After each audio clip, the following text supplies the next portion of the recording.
India का trade deficit अक्टूबर में एक डेंजर जोन तक पहुंच गया है और सबसे बड़ी वजह क्या है? वो वजह है गोल्ड। बिल्कुल सही सुना आपने, गोल्ड ही इस देश की इकोनॉमी का सबसे बड़ा दर्द बनता जा रहा है।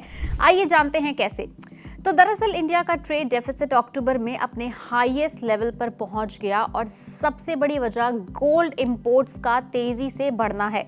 अक्टूबर 2025 के महीने में इंडिया की इकोनॉमी के लिए ये एक सीरियस वार्निंग साइन बन गया है, क्योंकि गुड्स ट्रेड डेफिसिट सितंबर के $32 बिलियन से बढ़ के अब $42 बिलियन पर पहुंच गए।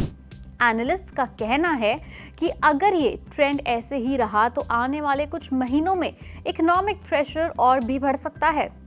रिसर्च फर्म नुवामा ने क्लियरली वार्न किया है कि ग्लोबल ट्रेड स्लो डाउन के सिग्नल्स आ रहे हैं और इंडिया का गोल्ड इंपोर्ट पैटर्न अब एक क्रिटिकल इंडिकेटर भी बन चुका है।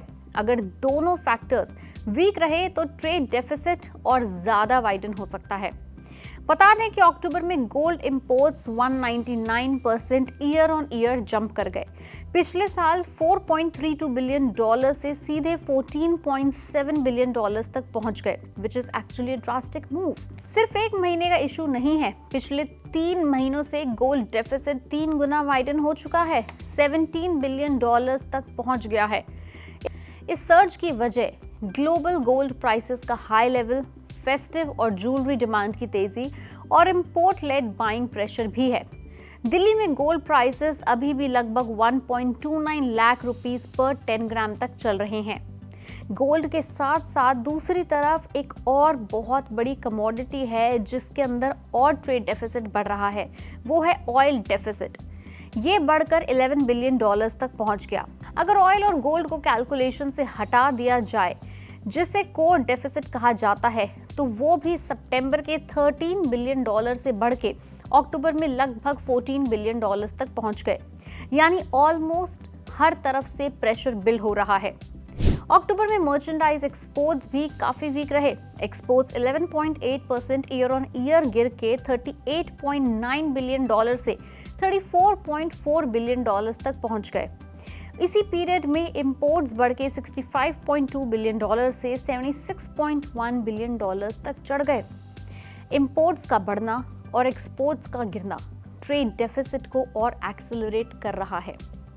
इलेक्ट्रॉनिक्स डेफिसिट में थोड़ी इंप्रूवमेंट देखने को मिली है, लेकिन केमिकल, ओर्स और इंजीनियरिंग गुड्स का डेफिसिट ज्यादा वाइडन हो गया है। जेम्स एंड ज्वेलरी एक्सपोर्ट्स भी काफी वीक रहे हैं, 29.5% से गिर के $2.3 बिलियन पर आ गए। ये एक इम्पॉर्टेंट लिंक भी हाईलाइट करता है, क्योंकि ज्वेलरी एक्सपोर्ट स्लो डाउन और गोल्ड डिमांड सर्ज एक दूसरे को डायरेक्ट इम्पैक्ट कर रहे हैं।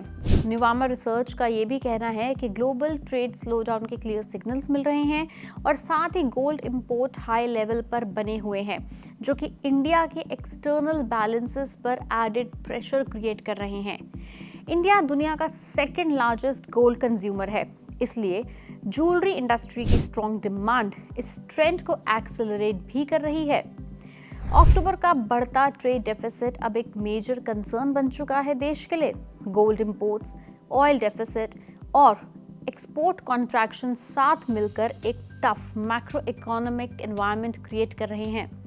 अगर गोल्ड इंपोर्ट ट्रैजेक्टरी को कंट्रोल नहीं किया गया तो ट्रेड डेफिसिट आने वाले कुछ महीनों में ज़्यादा पीक कर सकता है। अब देखना यह है कि आने वाले कुछ महीनों के अंदर, जब तक ये करंट फाइनेंशियल ईयर चल रहा है, इंडिया ऐसे कौन से स्टेप्स लेता है जिससे गोल्ड इंपोर्ट भी लेवल डाउन हो जाए, साथ ही साथ एक्सपोर्ट्स पे फोकस बढ़े और ऑयल का डेफिसिट भी मेंटेन रहे।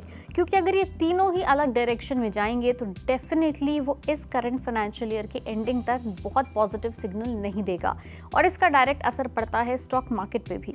तो अगर आप भी एक रिटेल इन्वेस्टर हैं तो इस खबर को फॉलो करें और मार्केट के ट्रेंड्स को भी ध्यान से देखें। वीडियो पसंद आई हो उसे लाइक करें, शेयर करें और हमारे चैनल को फॉलो और सब्सक्राइब करना ना भूलें।